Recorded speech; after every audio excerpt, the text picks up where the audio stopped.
썬데이 뉴스 서울 제2호 3부 NJQ입니다.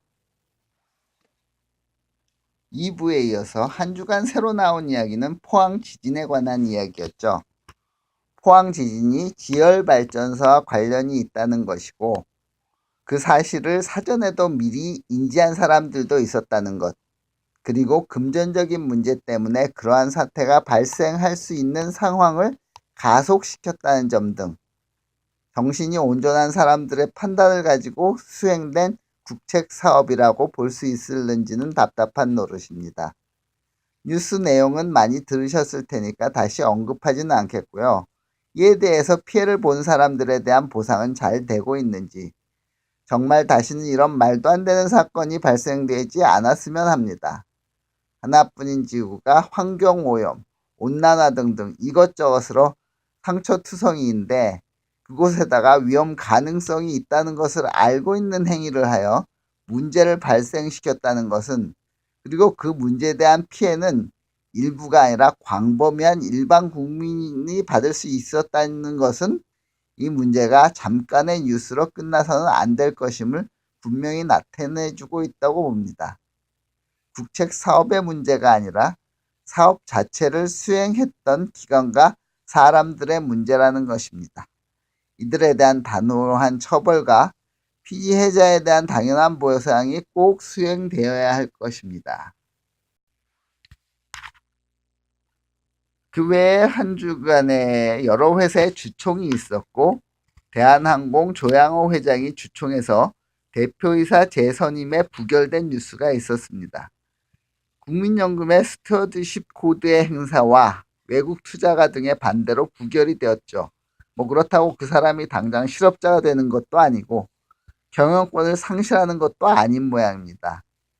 그래도 잘못된 행동을 하는 경영자는 주총을 통해서 이에 대한 견제가 되어진다는 것을 보여준 좋은 예라고 생각되어지고, 이를 계속 발전시켜 나가면 외국에서와 같이 우리나라도 재벌이라는 대를 세습하는 경영자의 퇴출 방법도 생기기도 하겠죠.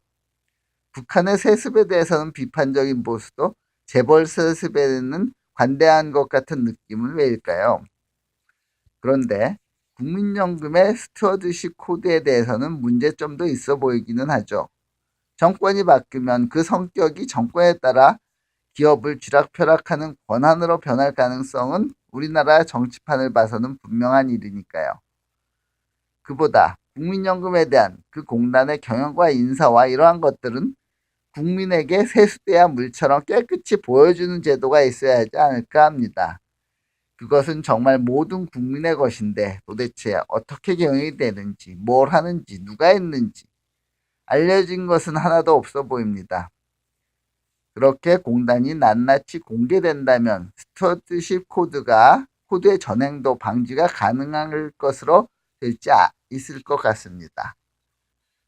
또 다른 재미있었던 뉴스는 이명박 전 대통령에 관한 재판에서 이학수 전 삼성 부회장이 다스 소송비를 이건희 회장의 사명과 관련하여 삼성이 대납하였다는 증언을 했습니다.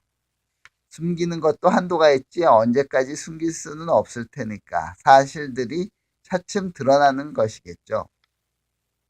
그보다 우스운 것은 그 장소에서 이명박 씨가 입에 마스크를 한 상태에서 욕설을 퍼부었다는데요.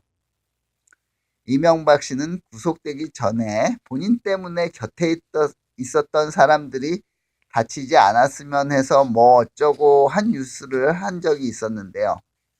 근처 사람이 다칠 걱정을 한 게 아니라 근처 사람이 다 불어버릴 것을 그때도 생각했던 것이 아닌가 합니다.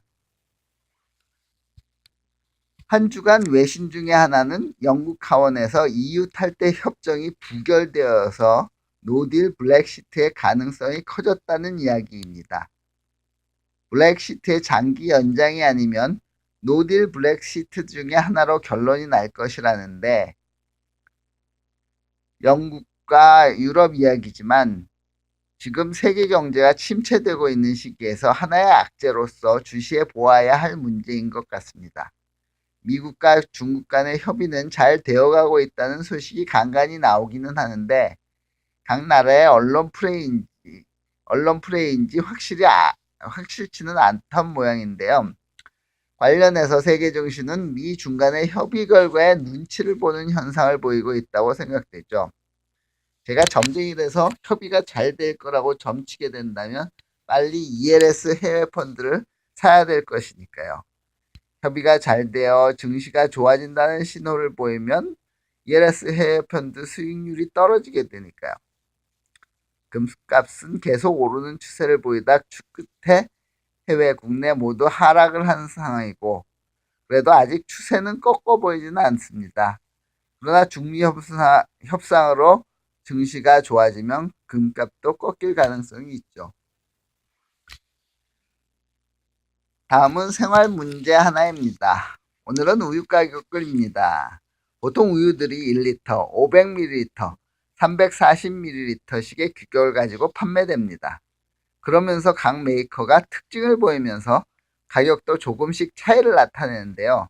비싼 원유, 좋은 원유를 잘 처리해서 비싸게 판다거나 하는 것을 탓하거나 할 생각은 없습니다. 다만 소비자를 향한 치팅은 하지 말았으면 합니다. 보통 1리터의 우유가 전시된 곳에서 소비자들이 가격을 비교하며 사기가 쉬운데요. 우유 메이커의 거의 사기극에 해당되는 것은 그 사이에 900ml 우유를 같이 진열 판매한다는 것입니다. 마치 싸 보이게 해서 구매를 유도하는 심산이죠. 거기다가 비닐 포장을 더해 2개씩 묶어놓기도 합니다. 계단 가격을 헛갈리게 하기도 하고 그러니까 눈에 보이는 가격만으로는 비교가 어렵게 되어 있는 것입니다. 정부 시책에 따라 10g당 가격을 표시하기도 하는데요. 그것마저도 원래 가격에 빨간 줄을 그어 가격 변경을 해놓고는 하거나 조그마한 사은품을 더 붙여놓거나 그러고 나선 그람당 가격에서 계산이 안 되어서 그런 것들이 계산이 안 되니까 내가 계산기를 두들겨 보기 전에는 알 수 없습니다. 이런 것들에 대해서 우유뿐만 아니라 소비자가 가격을 잘 비교할 수 있도록 표시가 되도록 강력한 조치가 있었으면 합니다. 얼마 안 되는 금전적인 문제가 아니라 메이커에 속고 있는 것 같은 느낌이 더 기분 나쁜 일입니다. 오늘의 이야기는 여기까지입니다. 앞에서 말씀드렸듯이 이번 주는 예년에 비해 좀 쌀쌀하게 느껴진다고 하는데요.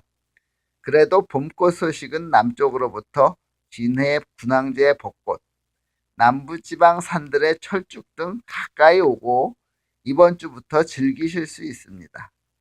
봄꽃을 보면서 기운내서 한 주 보내시기 바랍니다. 본 썬데이 서울 뉴스 제2호는 3부로 이루어져서 각각 유튜브에 올라있고 다음 블로그에서 썬데이 뉴스 서울로 검색하시면 문자 형태로 보실 수 있습니다. 이전 1호 및 특 1호도 썬데이 뉴스 서울로 유튜브 및 다음 블로그에서 만나실 수 있습니다. 감사합니다.